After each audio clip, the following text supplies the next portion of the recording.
आंध्र प्रदेश के एक विशाल जंगल में आदिवासियों का एक समूह रहता है। कई सालों से ये आदिवासी इसी जंगल में रह रहे हैं। जंगल ही इनके लिए सब कुछ है।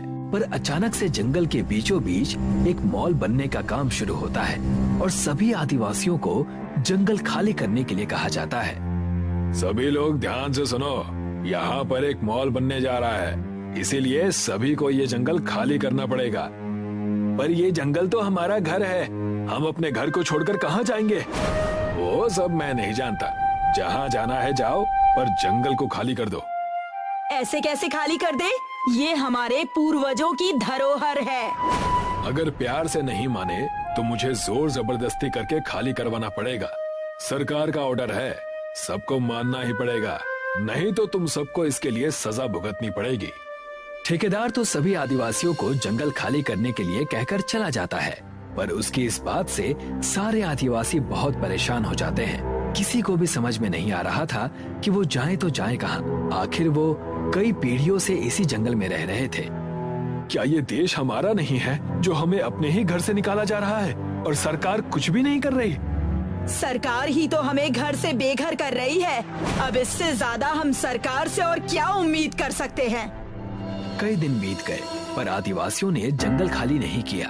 तब ठेकेदार गुस्से में आता है और धमकी देता है, तुम लोग ऐसे नहीं मानोगे। लातों के भूत कभी बातों से नहीं मानते, अब मुझे ही कुछ करना पड़ेगा। ठेकेदार शहर से एक जेसीबी मशीन लेकर आता है और उस मशीन से जंगल के सारे पेड़ उखाड़ने लगता है, जिससे आदिवासियों के घर टूट जाते हैं। ये कैसे बेरहम लोग हैं, सभी के घर तोड़ दिए, अब हम लोग कहाँ जाएंगे?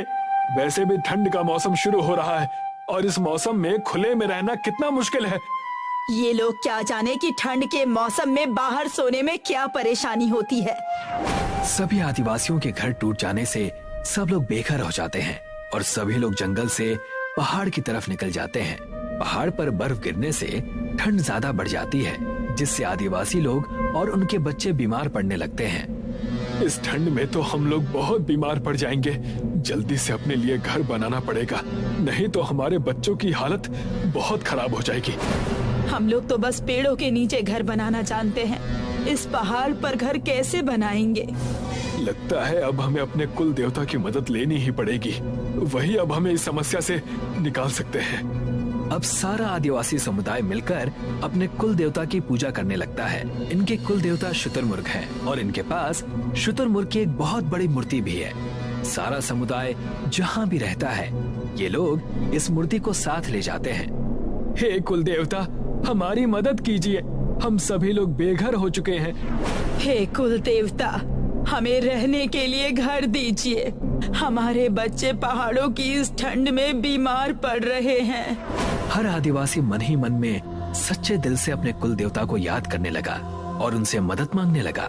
सभी आदिवासियों की गुहार सुनकर उनके कुल देवता शुतुरमुर्ग मूर्ति से बाहर प्रकट होते हैं। तुम सभी के साथ बहुत अन्याय हुआ है, तुम लोगों से तुम्हारा घर छीन लिया गया, इसीलिए मैं यहाँ तुम्हारी मदद करने के लिए आया हूँ। शुतुरमुर्ग अपने जादू से एक बहुत बड़ा अंडा निकालते हैं, जो कि एक बड़े शानदार महल से भी बड़ा होता है। ये मेरा जादुई अंडा है, तुम सभी इसके अंदर रह सकते हो और भूख लगने पर तुम इसमें रखा खाना भी खा सकते हो। साथ ही ये जादुई अंडा तुम सभी को गर्मी, बरसात, ठंड और बाकी सभी आपदाओं से भी बचाएगा। हे कुल देवता, हम सभी आदिवासी इस जादुई अंडे के घर के लिए आपके आभारी हैं। हे कुल देवता, आपकी जय हो। आपने हम सभी आदिवासियों को एक नया घर देकर सभी लोगों को फिर से एकजुट कर दिया है। हम सभी इसके लिए आपको कोटि कोटि प्रणाम करते हैं। सभी आदिवासी अपने कुल देवता को प्रणाम करते हैं और उनके कुल देवता सभी को आशीर्वाद देकर वहाँ से अदृश्य हो जाते हैं। अब सभी आदिवासी कुल देवता के आशीर्वाद स्वरूप दिए हुए अंडे में चले जाते हैं। ये घर तो किसी राजा के महल से भी बड़ा है। इतने बड़े घर में तो हम सभी लोग मिलकर एक साथ रह सकते हैं। जादुई अंडे के घर में एक अलग ही चमक दिखाई दे रही थी। आदिवासी लोग भूख लगने पर यहाँ रखा हुआ खाना खाते। यहाँ पर हर किसी की पसंद के हिसाब से अलग अलग तरह के खाने पीने की चीजें थीं। मुझे तो ऐसा लग रहा है कि ये कोई घर नहीं स्वर्ग है। हमें जिन चीजों की आवश्यकता है वो हर चीज यहाँ पर है। खाने के लिए खाना, सोने के लिए गद्दे और बिस्तर और बच्चों की पढ़ाई के लिए किताबें भी हैं। सभी आदिवासी बहुत ही आनंद के साथ जादुई अंडे के घर में अपना जीवन बिता रहे थे। तभी अचानक से एक दिन जादुई अंडे का घर जोर जोर से हिलने लगता है तेज तूफान आ रहा है। जल्दी से सभी लोगों को घर के अंदर लाना होगा। कुछ आदिवासी जादुई अंडे के घर से निकलकर बाहर जाते हैं तो देखते हैं कि बाहर बहुत तेज तूफान आ रहा है। आदिवासी सबसे पहले बच्चों को घर के अंदर लेकर जाते हैं। चलो बच्चों, जल्दी से घर के अंदर चलो, जाओ, नहीं तो ये तूफान तुम्हें नुकसान पहुंचा सकता है।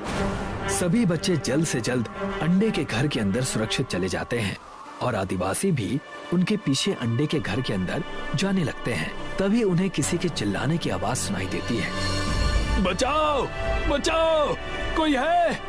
प्लीज कोई हमें यहाँ से निकालो।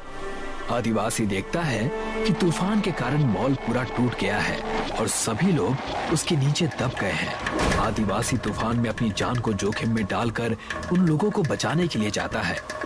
चिंता मत करो, मैं तुम सभी को यहाँ से बचा कर ले जाऊंगा। तुम सभी लोग अपना हाथ आगे बढ़ाओ। यहाँ देखो, मैं यहाँ फंसा हुआ हूँ, पहले मुझे यहाँ से निकालो। मेरे पैर में बहुत दर्द हो रहा है। चिंता मत करो, मैं तुम सबको यहाँ से बचा कर ले जाऊंगा। तुम सभी अपना हाथ आगे बढ़ाओ, संभल कर आना। यहाँ चीजें टूटी हुई हैं, जिससे तुम्हें चोट भी लग सकती है। मेरा पैर कट गया है, तुम ध्यान से आओ। घबराओ नहीं, मुझे इसकी आदत है। वैसे भी हम लोगों को जंगल में रहकर इन सब चीजों की आदत लग जाती है। तब तो ठीक है, पर फिर भी थोड़ा ध्यान रखना। यहाँ कुछ कीलें भी पड़ी हुई हैं। मलबे में फंसे सभी लोग अपना हाथ आगे बढ़ाते हैं और आदिवासी उनको खींचकर मलबे से बाहर निकाल देता है। तभी तूफान और तेज हो जाता है और सभी लोग इसकी चपेट में आ जाते हैं। तब आदिवासी सभी को तूफान से बचाकर जादुई अंडे के घर में ले जाता है। तुम्हारा बहुत बहुत धन्यवाद आदिवासी भाई, आज तुमने हम सबकी जान बचा ली। अगर तुम ना होते तो पता नहीं हमारा क्या हाल होता। ये सब तो मेरा फर्ज था, मैंने तो बस अपना फर्ज निभाया है। हम लोगों ने तुम्हारा घर तोड़ा और तुम सबको बेघर कर दिया, इसके लिए हमें माफ कर दो। तुम्हारी वजह से हमें बहुत सारी परेशानियों का सामना करना पड़ा, पर अब हमारे पास रहने के लिए अच्छा और मजबूत घर है। पर एक बात का हमेशा ध्यान रखना कि चाहे इंसान हो या जानवर, उसको उसके घर से बेघर कभी मत करना। तूफान के थम जाने के बाद मॉल में काम करने वाले सभी लोग अपने अपने घर चले जाते हैं और क्योंकि अब तूफान से मॉल टूट गया था, इसीलिए सभी आदिवासी मिलकर उस जगह पर फिर से पेड़ लगाना शुरू करते हैं। लाजपुर नाम का एक गांव था, जहां राकेश नाम का एक ऑमलेट बेचने वाला रहता था। राकेश अपने ठेले पर ऑमलेट और उबले हुए अंडे बेचता था। राकेश की गोल मटोल आकृति और अंडे का धंधा होने के कारण गांव के लोग उसे मजाक में अंडा कहकर बुलाते थे। अंडा भैया, जरा 2 ऑमलेट और 2 उबले हुए अंडे लगा देना। धर्मपाल भाई, बस अभी 2 मिनट में लगाता हूँ। ये बताओ, तुम्हारी बहू की तबीयत अब कैसी है? बुखार उतर गया या नहीं? हाँ, पिछले कुछ दिनों से थोड़ा आराम तो है। मुझे तो ये भी नहीं पता कि असलियत में बीमार है या बीमारी का नाटक कर रही है। इन पत्नियों का कोई भरोसा नहीं अंडा भाई। राकेश के मिलनसार व्यवहार के कारण लोग उसकी दुकान पर अंडे खाना पसंद करते थे। राकेश ठंडी के दिनों में अच्छी कमाई कर लेता था। रात में घर लौटने से पहले वह अपनी पत्नी के लिए एक विशेष ऑमलेट जरूर बनाता था। नंदिनी, लो, सबसे अंत में प्यार से बनाया गया ऑमलेट सिर्फ तुम्हारे लिए। थैंक यू अंडा जी। अब कम से कम तुम तो मेरे नाम का मजाक मत बनाओ। ज्यादा अमीर ना होते हुए भी राकेश खुशहाल जीवन बिताता था। राकेश के पड़ोस में पंकज नाम का एक चाट बेचने वाला रहता था। पंकज बहुत आलसी था। किसी दिन चाट का ठेला लगा लेता तो किसी दिन पड़ा पड़ा सोता रहता। उसकी पत्नी उसे लात मार मार कर जगाती थी। अरे ओ राजकुमार, उठ जाओ, आज घर में खाने को कुछ नहीं है। अगर मुझे पता होता कि तुम इतने आलसी हो तो कभी मैं तुमसे शादी नहीं करती। पंकज अगर नहीं उठता तो उसकी पत्नी उसके मुंह पर भैंस का गोबर डाल देती थी, क्योंकि मुंह धोने के बहाने तो तुम उठ भी जाओगे, वैसे तो उठने वाले नहीं हो। जरा अपने पड़ोसी अंडा भैया को देखो, मात्र ऑमलेट बेच बेच कर ही घर संभलवा लिया। हमारा घर अभी भी वैसा ही खस्ता हाल है। अभी जब बरसात आएगी तो लिंटर टपकने लगेगा, फिर तुम्हें ही पानी के नीचे सुलाऊंगी। पंकज राकेश के सामने ही अपना चाट का ठेला खड़ा करता है। वह चाट बनाने के लिए 3-4 दिन पुराने बचे हुए छोले का इस्तेमाल करता। चाट में बहुत बुरी महक आ रही है, इसका स्वाद भी खट्टा लग रहा है। तुमने ही तो खट्टी खटाई डालने को कहा था, अब चाट खट्टी नहीं तो क्या मीठी लगेगी? मैं नहीं खा रहा इस चाट को, इससे अच्छा तो अंडा भैया की ऑमलेट खा लेता हूँ। पंकज के खराब माल और अकड़ू स्वभाव के कारण ग्राहक उसके ठेले पर रुकते ही नहीं थे। वे उसका ठेला छोड़कर राकेश की दुकान पर अंडे खाने चले जाते। एक रात पंकज जब घर पहुंचा तो उसकी पत्नी बोली, आज 2-4 रुपए कमाए या नहीं? मुझे पैसे दो, सब्जी लेकर आनी है। इतनी रात बीत गई और तुमने अभी तक खाना ही नहीं बनाया, मेरा लौटने का इंतजार कर रही हो। जब सब्जी ही नहीं थी तो खाना किस चीज से बनाती? पैसे दो। मेरे पास पैसे नहीं हैं। पंकज की पत्नी गुस्से में घर छोड़कर चली जाती है। ये सब उस अंडे की वजह से हो रहा है। अगर वो मेरा पड़ोसी ना होता और मेरे सामने अपना ठेला ना लगा रहा होता तो ग्राहक मजबूरी में मेरी चाट खाते, चाहे मैं कितना भी पुराना माल इस्तेमाल करता। अंडे के धंधे का कचूमर निकालना पड़ेगा। एक रात जब राकेश और उसकी पत्नी शादी में गए हुए थे तो पंकज उनके घर में घुस गया।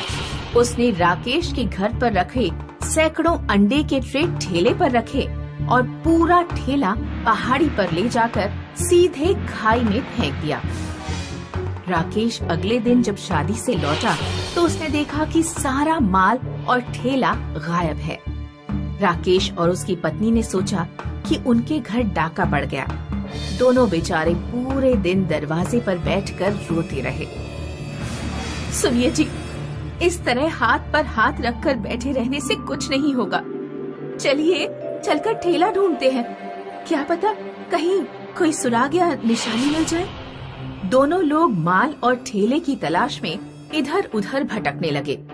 वे रात होने पर भी गांव में भटकते रहे, लेकिन उन्हें कुछ भी नहीं मिला। आखिरकार जब वे निराश होकर घर लौट रहे थे तो उन्हें जंगल से ऐसी आवाज आई कि जैसे कोई बड़ा पत्थर जमीन पर गिर गया हो। दोनों जंगल में गए तो उन्होंने देखा कि एक विशाल अंडा कहीं से जमीन पर गिरा है। इतना बड़ा अंडा तो मैंने आज तक नहीं देखा। इसके आकार को देखकर लगता है कि ये किसी बहुत बड़ी मुर्गी का अंडा है। राकेश ने एक बड़ी सी ट्रॉली का इंतजाम किया और अंडे को अपने घर ले आया। अंडा तो हम ले आए, लेकिन इतने बड़े अंडे का इस्तेमाल क्या होगा? अगर इसे तोड़ा गया तो इसका सारा तरल बाहर निकल आएगा। इसे पूरा तोड़ना बेवकूफी होगी।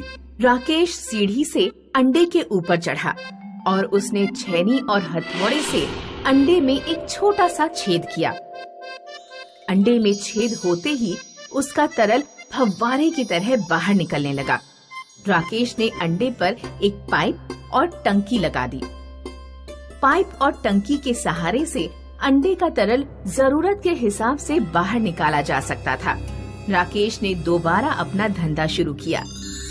दूर दूर गांव के लोग इतने बड़े अंडे का ऑमलेट खाने के लिए आने लगे। राकेश का मुनाफा पहले से भी 2 गुना हो गया। लोग अंडा खाने नहीं बल्कि देखने भी आते थे। उधर पंकज राकेश की बढ़ती कमाई देखकर जलकर राख हो जा रहा था। बड़ा अंडा, इसे भी खाई में फेंक दूंगा। राकेश और उसकी पत्नी सुबह अधियारे ही उठ जाते थे। एक दिन पंकज उनके घर कुछ सुबह सुबह पहुंच गया। उसने राकेश और उसकी पत्नी पर बेहोश करने वाला स्प्रे छिड़क दिया। राकेश और उसकी पत्नी बेहोश होकर गिर गए। फिर पंकज ट्रैक्टर और ट्रॉली से विशाल अंडे को पहाड़ी पर ले गया। इतने बड़े अंडे को खाई में फेंकने से पहले इसे कुल्हाड़ी से फोड़ कर देखूंगा। इसे फोड़ने में बहुत मजा आएगा। पंकज ने जोर से अंडे में कुल्हाड़ी मारी। अंडे से पानी का इतना तेज प्रेशर निकला कि पंकज के पांव जमीन पर टिके नहीं रह सके और वह खाई में गिरकर मर गया। रेगिस्तान के पास कनिष्कपुर नाम का एक गांव था। गांव में भयानक गर्मी पड़ती थी और पानी की बहुत किल्लत थी। पूरे गांव में सिर्फ एक ट्यूबवेल था, जिस पर सुबह शाम सिर्फ 2 घंटे के लिए पानी आया करता था। इसलिए ट्यूबवेल पर पानी की लंबी लाइन रहती थी। गांव में मुरारी नाम का एक डबल रोटी बेचने वाला रहता था। उसे सुबह सुबह गांव में डबल रोटी बेचने जाना होता था, इसलिए वह ट्यूबवेल पर हमेशा देरी से पहुंचता और उसे लंबी लाइन के सबसे आखिर में लगना पड़ता। लो देखो गांव वालों, मुरारी आज फिर से सबसे देर से आया है। इसका नंबर आने तक ट्यूबवेल में पानी आना भी बंद हो जाएगा। एक दिन गांव में कहीं दूर से चलता हुआ एक बूढ़ा आदमी आया। उसके सफेद बाल और चेहरे की झुर्रियां बता रही थी कि उसकी उम्र 100 से ऊपर है। बूढ़ा आदमी पसीने से तरबदर और गर्मी से बेहाल था। उसने ट्यूबवेल पर लाइन में खड़े लोगों को देखा। गांव का एक आदमी ट्यूबवेल से मटका भरकर ला रहा था। बूढ़े आदमी ने उससे पानी मांगा। बेटा, जरा 2 घूंट पानी पिला दोगे? बहुत प्यास लग रही है। नहीं बाबा, मैं सुबह 4 बजे से लाइन में लगा हूँ। बड़ी मुश्किल से पानी मिल पाया है। मेरे घर पर सब प्यासे हैं। बूढ़े आदमी ने दूसरे आदमी से पानी मांगा। उसने भी पानी देने से इनकार कर दिया। जितने भी लोग ट्यूबवेल से पानी का मटका भरकर लाते, बूढ़ा आदमी उनसे पानी मांगता, लेकिन सभी ने बूढ़े आदमी को पानी की किल्लत के बारे में बताया और पानी देने से इनकार कर दिया। मुरारी की हमेशा की तरह सबसे अंत में ट्यूबवेल पर पानी भरने की बारी आई। मुरारी का मटका 1/3 ही भर पाया कि तभी ट्यूबवेल का पानी चला गया। लगता है आज इतने से ही संतुष्टि करनी पड़ेगी। मुरारी जब मटका लेकर लौटने लगा तो बूढ़े आदमी ने उससे भी पानी मांगा। बेटा, क्या 2 घूंट पानी पिला दोगे? बहुत प्यास लग रही है। मुरारी ने बूढ़े की आंखों में देखा तो उसे दया आ गई। उसने अपना घड़ा बूढ़े को दे दिया। बूढ़े आदमी ने घड़े से पानी अपने मुंह में डाला और वह सारा पानी पी गया। बूढ़े ने मुरारी को खाली घड़ा पकड़ाया, ढेर सारी दुआएं दी और चला गया। मुरारी जब घर पहुंचा तो उसकी पत्नी बोली, पानी इधर ले आओ, मुझे सब्जी बनानी है। आज पानी नहीं है। मुरारी ने पत्नी को सारी बात बताई। गांव वाले ठीक कहते हैं, तुम वास्तव में महामूर्ख हो। सारा पानी उस बूढ़े को दे आए, अब मैं सब्जी कैसे बनाऊं? वो बहुत प्यासा था। अगर मैं उसे पानी नहीं देता तो मैं खुद को माफ नहीं कर पाता। आज सब्जी रहने दो, सलाद खाकर ही काम चला लेंगे। अगले दिन मुरारी मटका लेकर ट्यूबवेल पहुंचा। सब लोग पानी लेकर जा चुके थे। मुरारी ने हमेशा की तरह सबसे अंत में पानी भरा। मुरारी के मटके में ट्यूबवेल से पानी की जगह सोना गिरने लगा। उसका पूरा मटका सोने से भर गया। मुरारी मटका लेकर भागता हुआ घर पहुंचा। उसकी पत्नी भी दौड़ती हुई उसकी तरफ चली आ रही थी। मुझे तुम्हें कुछ दिखाना है। ये देखो, ट्यूबवेल ने मेरा घड़ा सोने से भर दिया। मैं भी तुम्हें कुछ दिखाना चाहती हूँ, घर चलो। मुरारी ने देखा कि उसके घर पर रखे सारे खाली घड़े पानी से भर चुके हैं। मुरारी समझ गया कि यह सब उस बूढ़े आदमी के आशीर्वाद से हुआ है। पानी और धन संपत्ति को हम अकेले नहीं रखेंगे, इसे हम दूसरों को भी बांटेंगे। मुरारी ने गांव के लोगों को अपना पानी बांटा और गरीब लोगों को कुछ सोना भी दिया। गांव के मुखिया को जब ये बात पता लगी कि ट्यूबवेल सोना दे रहा है, मुरारी, सबसे अंत में मटका भरता है, इसलिए शायद ट्यूबवेल उसे सोना देता है। मैं भी अपना पानी सबसे अंत में भरूंगा। मुखिया सुबह अंधेरे ही लाइन पर लग गया। अरे मुखिया जी, आज आप लाइन में क्यों लगे हैं? आपको तो बिना लाइन में लगे पानी भरने का अधिकार है। जाइए और पानी ले आइए। नहीं, आज से मैं भी लाइन में लगकर ही पानी लूंगा। लगातार 4 घंटे खड़े रहने के कारण मुखिया के पैर दर्द करने लगे, लेकिन सोना पाने के लिए वह खड़ा रहा। अंत में जब उसने अपना मटका भरा तो ट्यूबवेल से उसके मटके में सिर्फ कुछ बूंद पानी गिरा। सोना कहाँ है? इतनी देर में लाइन में खड़ा रहा सिर्फ इसलिए कि मुझे सोना मिल सके, और इस ट्यूबवेल ने मुझे सिर्फ पानी की कुछ बूंदें दी। लगता है ट्यूबवेल में कोई जादू नहीं, जादू जरूर मुरारी के मटके में होगा। मुखिया मुरारी के घर गया और मुरारी से बोला, अरे मुरारी भाई, सब ठीक ठाक तो है? हाँ चाचा, आपकी दुआ से सब कुछ अच्छा है। मुझे जरा कुछ देर के लिए वो मटका दे दोगे जिसमें तुम ट्यूबवेल से पानी भर कर लाते हो? हाँ हाँ चाचा, क्यों नहीं। निर्मला, जरा मटका ले आना। मुखिया इस बार मुरारी का मटका लेकर ट्यूबवेल पर पहुंचा। उसने मटका भरा, लेकिन अब भी ट्यूबवेल से सोना नहीं निकला। मुखिया ने गुस्से से मटका जमीन पर पटक कर तोड़ दिया और ट्यूबवेल भी तोड़ने लगा। गांव के एक आदमी ने ये सब देखा और वह शोर मचाने लगा। अरे गांव वालों सुनो, लगता है हमारा मुखिया पागल हो गया है। वो ट्यूबवेल तोड़ रहा है। अगर ट्यूबवेल टूट गया तो हम सब प्यास से मर जाएंगे। गांव वाले ट्यूबवेल पर पहुंच गए और उन्होंने मुखिया को पकड़कर ट्यूबवेल से दूर कर दिया। मुझे सोना चाहिए, सोना। इस ट्यूबवेल ने मुरारी को सोना दिया है, तो मुझे भी सोना जरूर मिलना चाहिए। आखिर मैं इस गांव का मुखिया हूँ। मुखिया जी, मुझे ट्यूबवेल ने सोना नहीं दिया। ये सब तो एक बूढ़े आदमी के आशीर्वाद से हुआ है, जिसे मैंने पानी पिलाया था। मुखिया जी, आज से आप हमारे मुखिया नहीं हैं। हम सब अपनी सहमति से मुरारी को गांव का मुखिया चुनते हैं।